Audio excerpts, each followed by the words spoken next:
प्यारे बच्चों, ये परशुराम लक्ष्मण संवाद जो मैं आपको पढ़ा रही हूँ, इसी का ये तीसरी चौपाई और दोहा है, जिसका अर्थ आप ध्यान से सुनेंगे।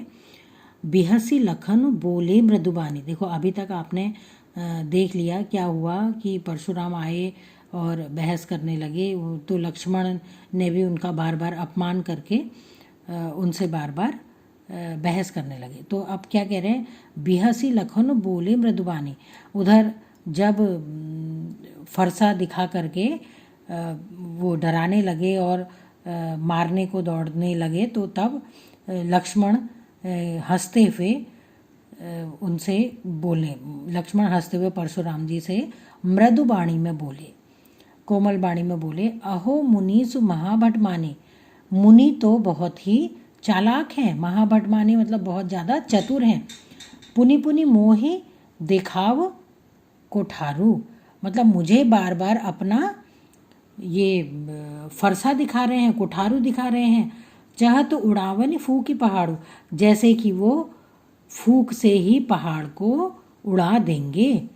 इहा कुमड़ बतिया को हुनाई, यहाँ पर कुम्हड़ बतिया कहते हैं, एक जो कोई भी छोटा फल, वैसे कहते हैं कि जो कद्दू है, कद्दू छोटा सा कद्दू होता है, यदि उस पर नज़र लग जाती है या उसे छुआ जाता है तो वो मर जाता है, मतलब समाप्त हो जाता है, सड़ने लगता है।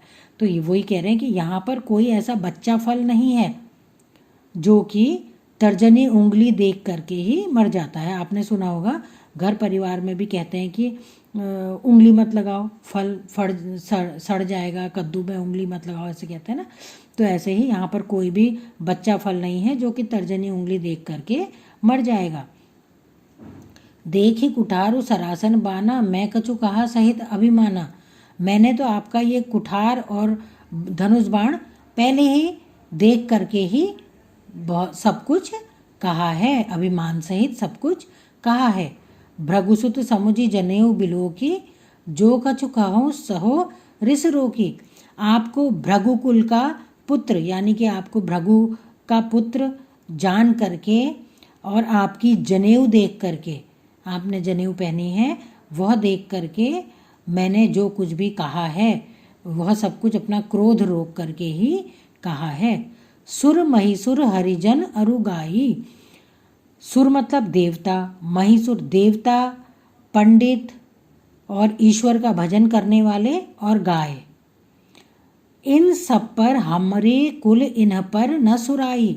हमारे कुल में इन पर इनसे कुछ भी नहीं कहा जाता, मतलब इन पर कृपा ही की जाती है, इनकी बुराई नहीं की जाती। बधे पाप अपकीर्ति हारे, और यदि इनका वध करते हैं तो बहुत ही पाप मिलता है और चारों तरफ अपकीर्ति होती है, अपयश होता है, बदनामी होती है। मारत हूँ पाप परियु तुम्हारे, तुमको मारना नहीं बल्कि तुम्हारे तो पैर पड़ने की आवश्यकता है। मतलब इनके जो ये सब हैं, इनको तो मतलब आप भी ब्राह्मण कुल के हैं, तो आपको मारने की क्या आवश्यकता है, आपके तो पैर पड़ने चाहिए, चरण स्पर्श करना चाहिए। कोटि कुलिस सम वचन तुम्हारा, व्यर्थ धरऊं धनु बाण कुठारा। कोटि कुलिस मतलब करोड़ों विष के समान, करोड़ों जहर के समान तो तुम्हारे अपने वचन ही हैं। तुम जो वाणी बोल रहे हो ये तो करोड़ों करोड़ों विष के समान है। तुमने क्यों ये धनुष और बाण धारण कर रखा है, धनुष बाण और फरसा धारण कर रखा है, कुठार धारण कर रखा है, क्योंकि आप तो केवल ये वचन से, वचन के जो जहर है इसी से आप सबको मार डालोगे। तो आपने ये जो फरसा और धनुष बाण धारण कर रखा है ये व्यर्थ में ही धारण कर रखा है। अब इतने से जो विलो की अनुचित कहूँ, क्षमो महामुनि धीर, सुनी सरोस भृगुवंश मनि, बोले गिरा गंभीर।